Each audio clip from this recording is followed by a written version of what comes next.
You're listening to Milwaukee Mafia, your podcast dose of Wisconsin Mafia and true crime history. Hey everybody, welcome back to another episode of the Milwaukee Mafia podcast, another special episode of the Milwaukee Mafia podcast. I'm Eric Walterkins. I'm Gavin Schmidt.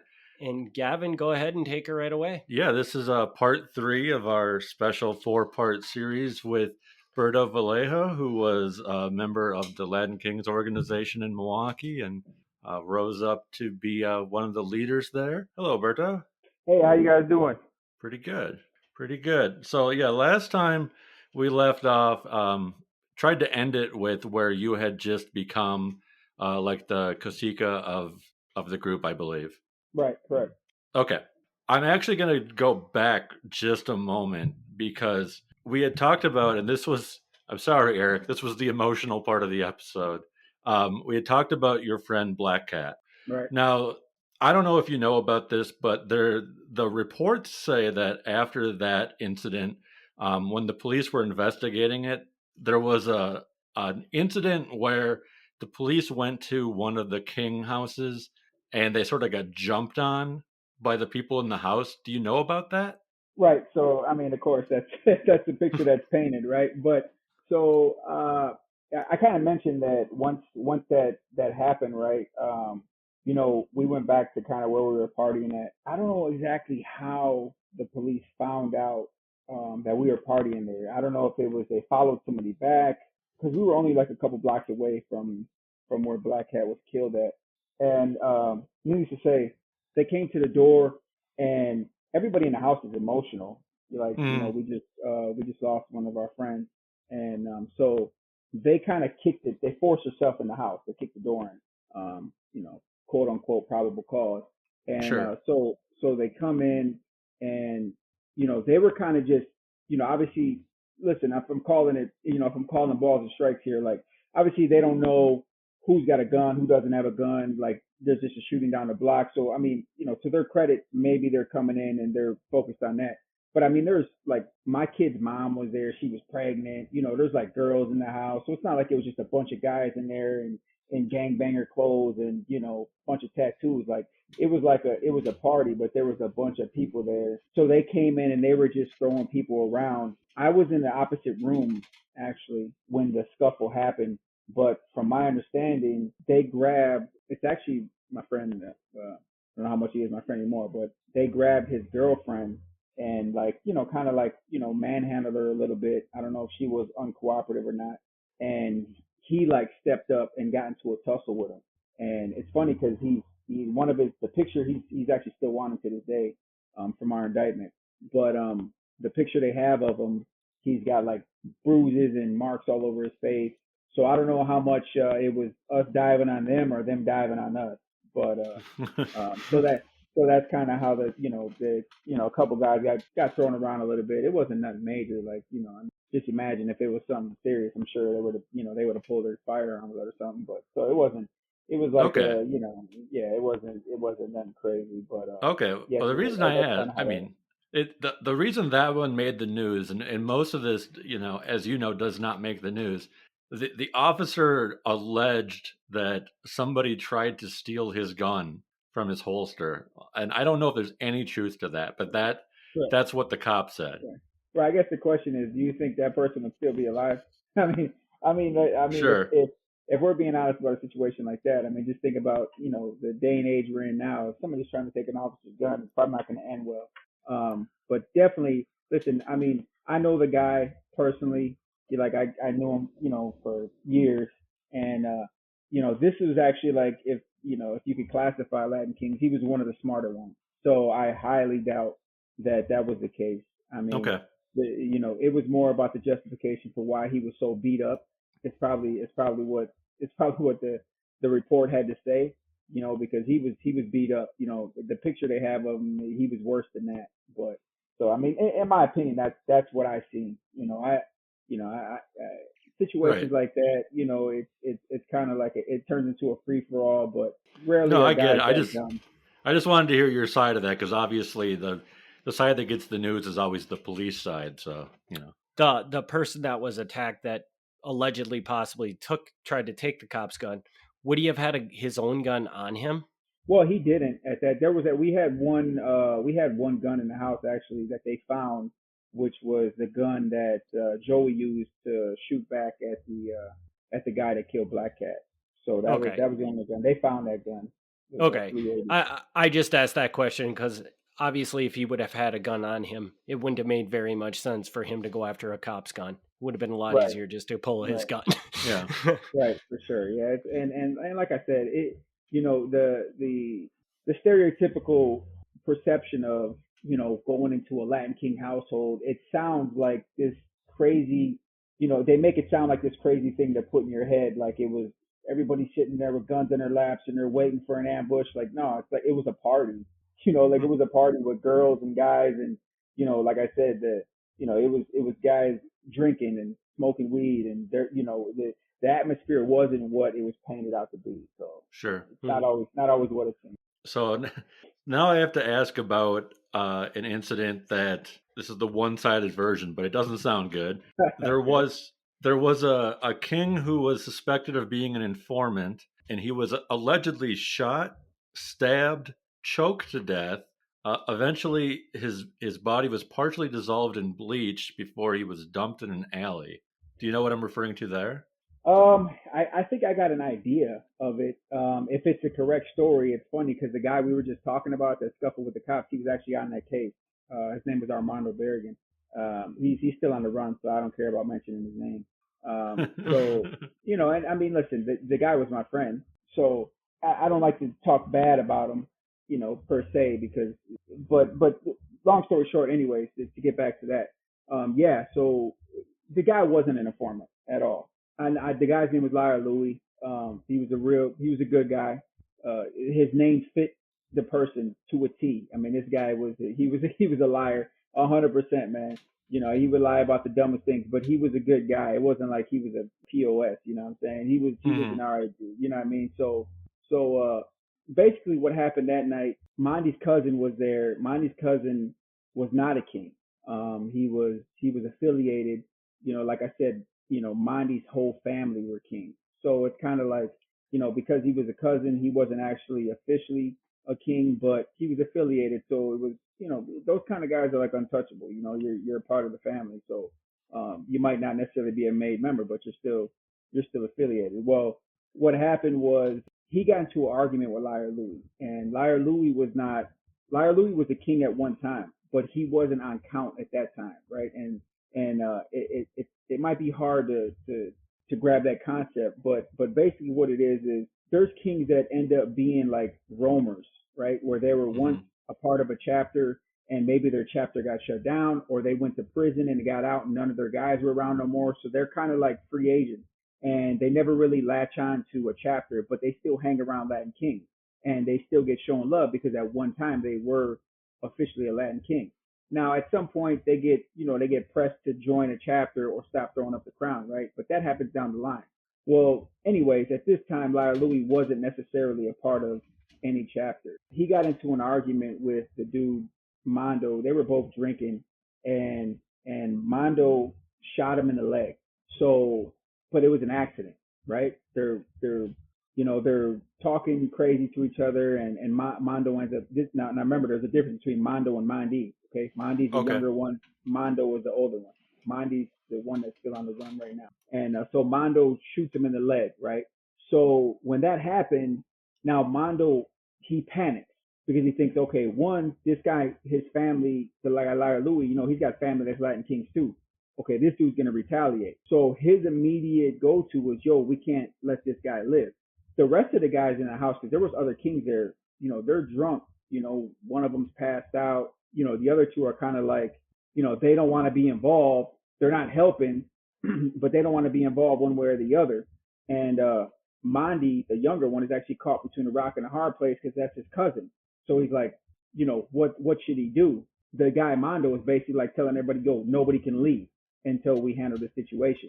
Okay. Needless to say, what they end up doing is they decide amongst themselves, Liar Louie's still drunk. They had been drinking. He's bleeding. He's like, yo, just let me go. I'm not going to do nothing. Let me go. and Mondo came to the conclusion of, basically upon himself that he wasn't going to let him go.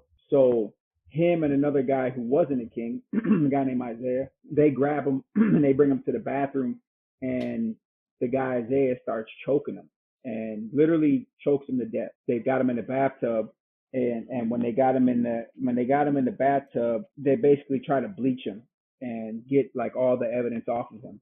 Then they wrap him up in the carpet. They drive him to the north side and they dump him on the north side. So minimal involvement for the other kings, the real kings that were there. There was actually 3 real kings that were there. Minimal involvement. But there was backlash between chapters because Larry Luther was actually close with the Wild Walkers. Okay. I mean, like I said, the guys that were there were from 19th Street, so there was a little bit of backlash.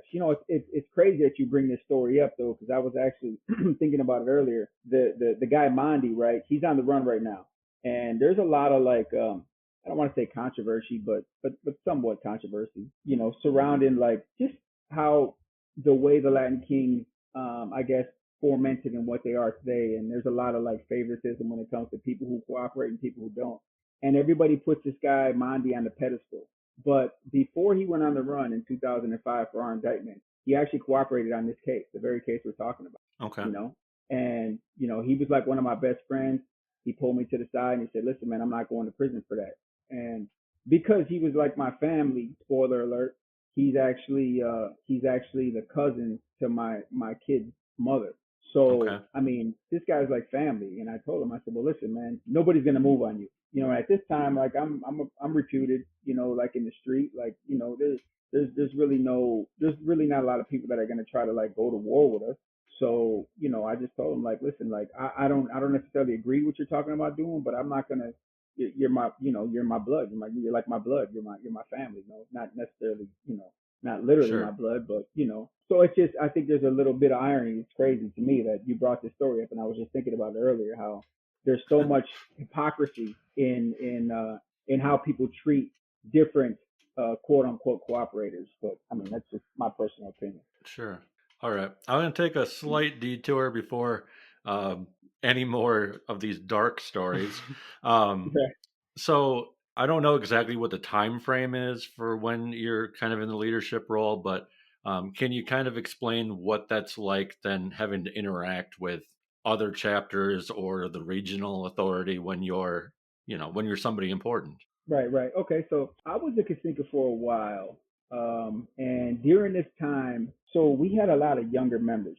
Obviously, I was one of the youngest, right? So we had a lot of younger members, and there was other chapters, in particular, like Wild Walker, that had older members that weren't in prison. Well, they were the ones that had the connection to Chicago, right? So one guy in particular, his name was Pep, and Pep was the Inca Wild Walker. Now Pep liked me, right? He really, really liked me.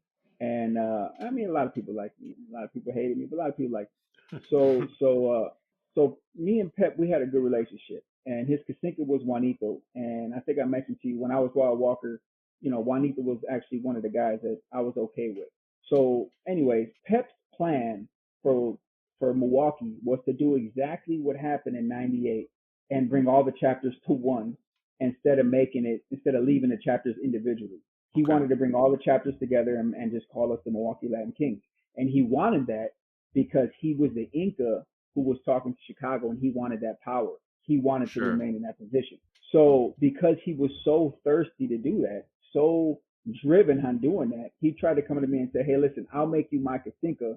I'll X out my own Kasinka, that's from Wild Walker, and I'll make you the Kasinka, and we can have one chapter," right? That was something that our chapter was completely against, and rightfully so. And I'll tell you why. 1-9, like I said, and I'll say it again, was the cream of the crop. We were known for the violence. We were known for just anything that really came to Latin Kings when it came to recognition came from 19th Street, and good and bad, right? So we didn't want to give up our chapter. We didn't feel like that was the right thing to do, not just because of that, but also because we felt like Champ would disapprove of it, and Champ was the one who started 19th Street. So when I disagreed with him, I had a one-on-one meeting with him. He said, "Well, listen, why don't you guys come down to Chicago and you can kind of basically jockey your position," because he already in his own time was pushing to get this single chapter in Milwaukee, unbeknownst to me. So me, I'm not scared of that. Okay, let's go. I got no problem with that. Let's go. So when the time came, it was actually it was what they call a nation party. I don't want to get too deep into how that works, but it was a nation party, and there was going to be a bunch of kings there, and we were invited. And the way these nation parties work is when your chapter's invited, you have to pay for each individual in your chapter, whether they come or they don't come. So I had to take $20 for each person that is on count for my chapter and take it down there. And there was only like 3 of us that went. Me, my brother went, and one other king. Mondi didn't go. Now, Mondi was the Inca at this time. I was the Kasinka. So I went down there. We partied. Listen, man, I mean, you talk about nostalgic. I mean, I walked into a hall, and there's probably like 350 Latin kings. It was a crazy sight to see, man. I mean, from all over. I mean, chapters from everywhere in Chicago, Chicago Heights, Waukegan, everywhere. I was having fun, but at the same time, I know that at some point the conversation is going to have to come about, what I was just explaining to you. Mm-hmm. So, after we left the hall, we went to a house, and I literally went down in the basement where only the leaders were allowed to go. And when I mean leaders, I mean the Incas and Kasinkas of every, each chapter that was there. Pep, he went down there with me, and the biggest mind blower of the night, right, is that the regional Inca at that time. Now, remember I told you how it's built like a company, and when it gets to the top, what I'm saying, you have a Inca who controls the whole region.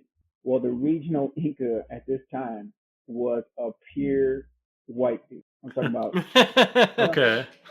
This is mind blowing to me, right? Because I'm half white, I'm half Mexican, right? But this blew my mind, and the majority of the Incas and Caciques in the room at this time are all Spanish, right? Sure. So, I mean, this dude's got a raspy voice. He sounds like he should be a biker, right? On a motorcycle somewhere. And he's the regional Inca of the Latin Kings. I mean, I just thought that was a crazy mind blower at the time, right? So anyway, sure. And we started having a conversation, and I basically, his name was Weddle, and Weddle goes, listen, well, why do you believe you should have your chapter? And I explained to him. I said, listen, man, no disrespect to Pep, but we're the ones on the ground. Like, our troops are the one on the ground. We're the ones every day. We're getting shot at. We're shooting at flakes. Like, this is what we do. This is our life. We don't, and, like, full disclosure, the guy Pep actually lived in Racine. So, okay. How are you going to dictate to be the Inca and you live in Racine? Your nose ain't to the street. And that's a weird, I conveyed to the guy, and listen, like, it worked. He was like, all right, well, listen, I respect that. We'll keep tabs on what's going on. You're invited to come back down here. We can always talk to each other.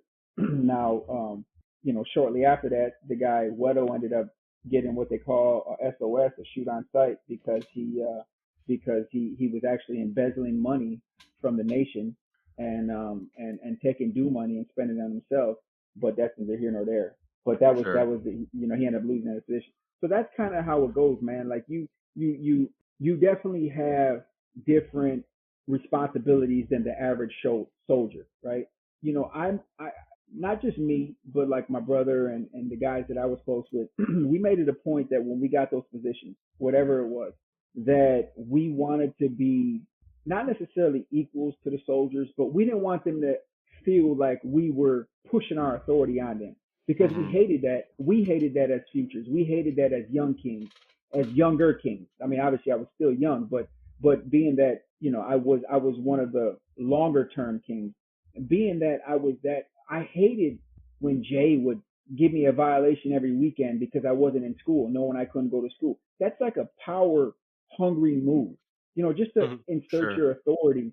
And we as we recruited new guys and we kept 19th Street together, we always made sure that those were the ideals that we wanted to practice. And so I say that to say that I don't know where your next question was going to go, but literally that day, right after I talked to Weddle, and he tells me, listen, man, you guys keep doing what you're doing, keep showing us that your hood deserves to be open, and I'll never try to shut you down. The next day, when I got back from Chicago, is when I committed my first murder, my only murder. Okay. Well, that isn't necessarily where the question was going to go, but I guess you opened the door there, didn't you? Before you start into that, I want to ask just a quick question. How old were you when you went to this meeting? Was this 15? Yeah, I was 15. Yep. Okay, 15. So like, how old is Weddle? Weddle was probably Weddle. Okay, Weddle. So is a Spanish term for white boy. Mhm. So he was, I'd say, 36, God, 37, when you around think there. about that now, does it just blow your mind that, I mean, you were Yeah, I mean, 15 and you were talking to this guy and he was actually listening to you and respecting you, and that just blows my mind. yeah, I agree. At the time, at the time, you look on. I mean, like literally, I look around the room and I see how much power is there, right? I mean, each one of these guys could order somebody killed in 2 seconds, right? Like, I mean, you're looking around the room and these are all the most powerful people of each individual chapter in the motherland of where the Latin Kings originated. I mean, that in itself was it was a yeah, I was awestruck, definitely. But I tried. You kept it cool. I keep it cool, and obviously I knew I was there for a purpose, and my purpose was to make sure that my chapter didn't get closed down or didn't get consumed by this other chapter that didn't even have as many members as us. Sure. But yeah, looking back, definitely you're like, wow. I mean, and I ended up meeting the regional Inca after that when they replaced Weddle. It's a guy named Chewy. I ended up meeting him afterwards. And so yeah, I mean, listen, I was a Kasinka for a while, like I said, and I understood the day to day operations, and like I said, we did a lot of things as in leadership that was definitely off the cuff. We didn't, we stayed as close as we could to the Constitution and respecting the hierarchy, but at the same time, we did our best to empower our young brothers is how we framed it. We did our best to make them feel accepted and understand that it's not about what you can do for us, but what we can do for each other. And because that was the mindset we had, man. Like, the guys that I hung around with was all about, I'll take the shirt off my back for you. And Yeah. obviously that goes from one end of the spectrum all the way to the other, which is I'll die for you and I'll kill for you, right? So Would that's you the unfortunate nature of the beast. would you say that this was unique to your chapter, or Definitely, was there definitely, other definitely. chapters that were just taking advantage of people more per se? Yeah, no, I think with the other chapters, man, it was all about the preconceived notion of what it means to get into a chapter and then become a part of leadership, right? Which is that you get into leadership and then you got all this power and you puff up, right? And I think that a lot of people just they kept that stigma going. So in other chapters, it was like that. It was always like that. It was like this. Oh my God, awestruck if I seen the Inca, right? And we tried to kind of dumb that down and just be like, listen, yeah, I'm your Inca or I'm your Kasinka, but you can talk to me. Like you're a king for a reason, so we can talk, we can have a conversation. And to our detriment, right? Because we ended up having a situation where guys started like not necessarily respecting authority at certain times, and then they got to catch violations. But that was the idea behind it. Now it was a young-minded idea, right? So obviously in these type of situations, nothing ever works 100% of it. But it was just from our heart, we thought that was what was best to do because we were so tight knit. Okay. Well, yeah. Now I guess we're going there because you opened the door. You're back from Chicago after this meeting. It's the next day, and this is ultimately going to be the day that I don't know. It's probably still 2 years out. I'm guessing if I'm doing the math right, Yeah, but yeah. this is what's going to This is lead to your indictment, more or less. yeah. This is what. Well, it didn't necessarily lead to indictment, but it led to me doing heavy prison time. Sure. So yeah, man. When I got back from Chicago, obviously I had conversations with my brother. My brother is my he's my right hand. Like we bounce everything off each other. He's my older brother. We think so much alike. And I remember at the time it was kind of like we had the idea that okay, well, not necessarily we skated by the skin of our teeth, but in some respects, like you just said, the guy's 37, I'm 15. He's looking at me, he's listening to me. How long does that go? How far does that go? And I, me and Tim were kind of like, listen, we got to do something to really make statements around here. Like we really got to show that we deserve this recognition, we deserve this chance to keep our chapter alive, basically. And you got to remember, Mondi is 16, so we had lost Snuff already. He went back to jail. That was the Inca that was around when I first became Kasinka. So now we got an Inca who's 16 and a Kasinka who's 15. right? And Mm. there was members obviously that were 18, 19, but they weren't as involved.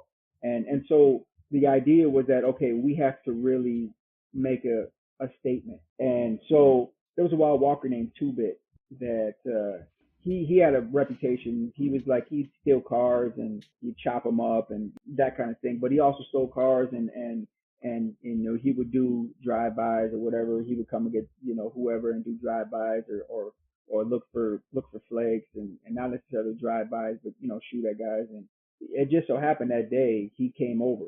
He came over there and it was me, my brother, and two.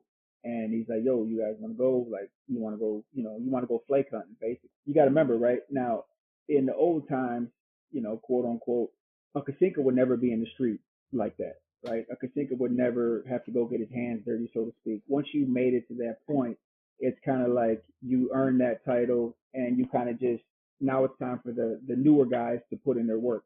But like I said, we were trying to alleviate that stigma. We didn't want people to think, oh, these guys think, at 15 they made it, they don't have to do nothing. And I know, especially with me, obviously I had all these other things like, I didn't want to live in I didn't want to live in the shadow of my brother. I had my cousin who was already a cooperator. Like there were so many things that I used to have to try to conquer in my head each day, just to give you a perspective of how my mind went. And so I'm like, sure, man, like I'll go. And Tim had something to do, so Toot was like, I'll go, right? Like, let's go. All right, so we get in the car. So we're driving around, we're just cruising, basically joyriding, and we get to our neighborhood, right? On on 19th Street. We drive through 19th, we go past Lincoln, and we drive and we get over to Hayes. Right before we get to Hayes, we see a guy walking, and he's got his hat broke to the right. Now, number one sign, obviously he's a rival. He's got his hat broke the wrong way. Now, not only has he got his hat broke the wrong way, but he's in our neighborhood, right? So Mm-hmm.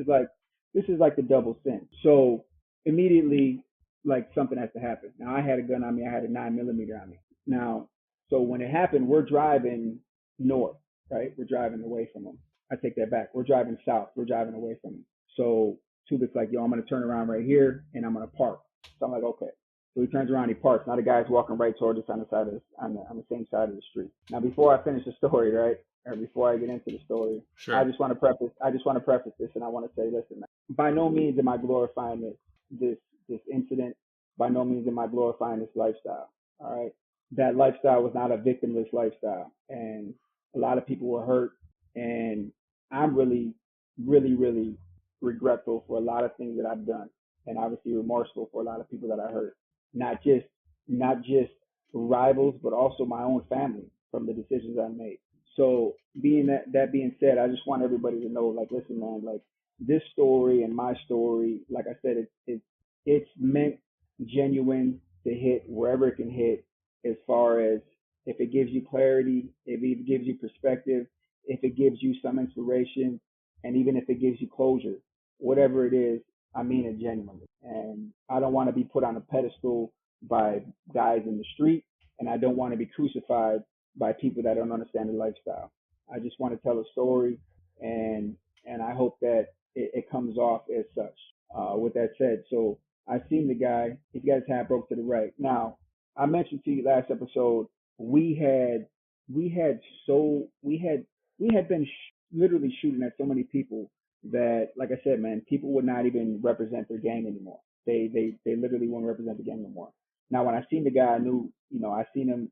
I thought I recognized him from being around a bunch of IGs, right? IGs are Imperial Gangsters, which is a rival to the Latin Kings. In my mind, I thought, all right, there's no way this guy is going to admit to me he's an IG, right? Because he knows he's in Kinghood, right? Now, I don't know what he thought. Maybe he thought that, one, nobody was going to be out here, but two, maybe he's got a gun, right? Maybe he's got a gun and he's not scared to be out here. So now I got to play my cards right in my head. And going all the way back to when I got shot, you always got to be the first to react, and you think about the consequences later. That's what that lifestyle is about. So my first mind was, okay, let me see if he really is a flake. So he walks up like, hey man, I told him, I said, hey man, you got some weed? And I got my hat broke to the right. I don't have my hat broke to the left, right? Latin Kings represent to the left side.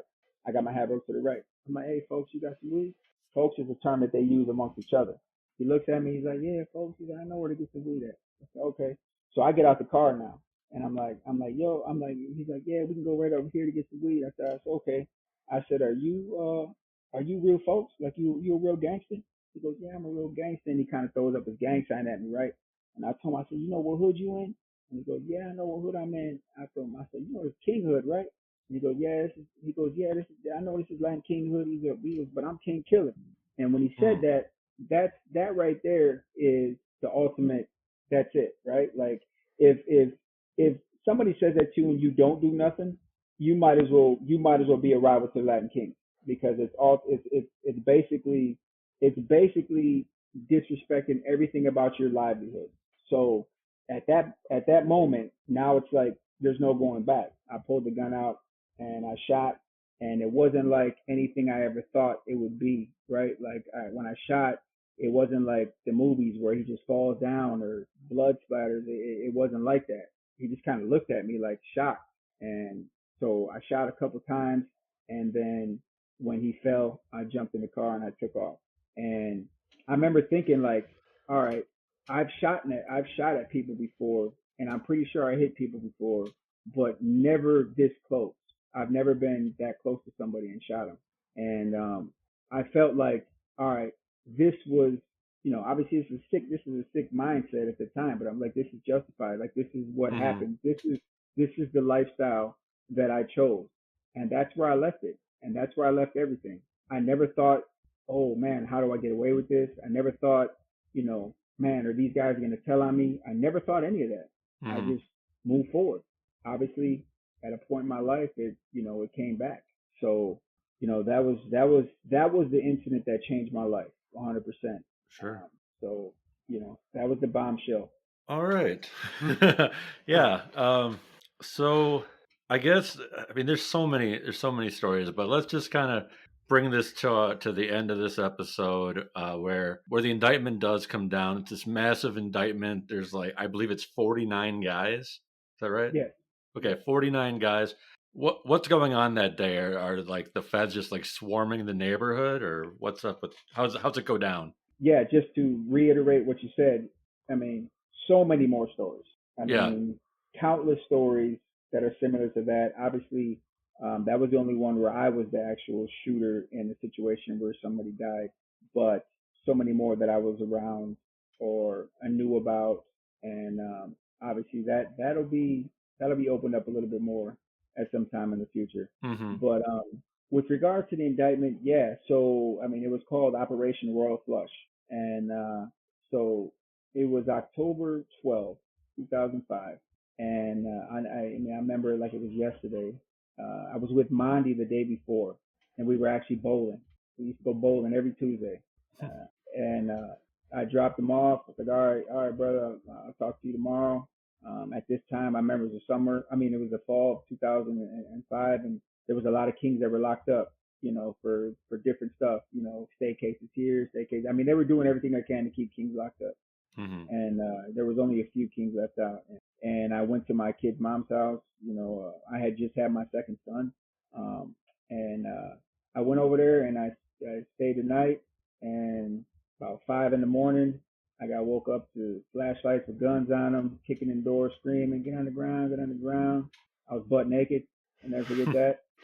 Yeah. And so yeah, so they come in there and they grab me up, right? They take me downstairs, and they're not there looking for me. That's the funny part. They're actually there looking for my kid's mother's brother because he lived there Huh. as well, and he was a Latin king. But obviously, I was on the indictment. So once the lead detective, it was a joint task force. We got indicted by the feds, but there was a joint task force between the federal agencies and the state and local police. It was called like HIDA, high intensity drug trafficking area. And so there was like a main detective on our case, and he knew me since I was 8 9 years old. Had seen me growing up. My mom was a crossing guard right by Second District where he worked. He locked Latin Kings up his whole career. And I'll tell you this, that guy though, he was all right. He was all right. But anyways, yeah. So he comes in, he sees me, he goes, "Hey, Berto, what's going on?" Nothing much. What's up? He goes, stand up. And I go, "Keep your hands behind your back. You're indicted for violating the RICO statute, first degree intentional murder, starts naming off all these cases, and I kind of laugh at him. I'm like, all right, you got to remember it had been 2 years Mm-hmm.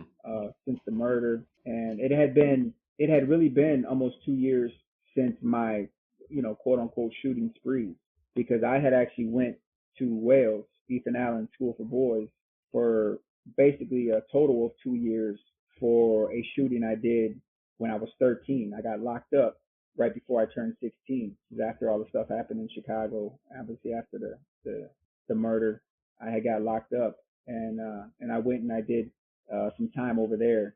I did 18 months. I got out, was out for a month, went back for 6 months, got out. I was out for 3 months, and that's when I got indicted.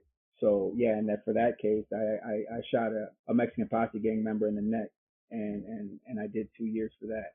So you got to remember, I'm 2 years basically removed from really any shootings that I've done. When I was out for them 3 months, I had I turned 18 in that summer. I was active and I had rank, but I wasn't really carrying a gun, shooting at people no more like that. I was a little older. I actually had a job. I was refinishing hardwood floors. So yeah, I was still an active member, but so in my head, I say all that to say this. In my head, what really did they have, right? Mm-hmm. I mean, what really did they have? And little did I know, they had it all. Not everything, but they had the ones that counted. And I took a deep breath. I said, all right, man, let's go. Hands behind my back. Went downtown. For some reason, I was in the back of the Federal Building by myself, and they had literally 3 cages full of Latin Kings. A lot of them they brought in from like state joints. Some of them they got off the streets. They sweeped everybody up the same morning. But like I said, a lot of them were already locked up. So they brought guys in from the county jail, brought guys in from the state prison. And so when I go in for my arraignment, I literally walk past the cage and I see kings that I haven't seen in, months and years, because, they were doing prison time. And, hey, what's up? And so it's all fun and games. It was all fun and games that first morning until you get slapped with a 72-page indictment. Sure. And you see you're charged with 2 murders and 3 attempts. I mentioned to you, though, I was actually exonerated on the murder that I didn't do. Mm-hmm. I had nothing to do with. So yeah, I mean that was right up to the indictment, man. And obviously after that things happen, and I think we'll touch on that next time. Yeah.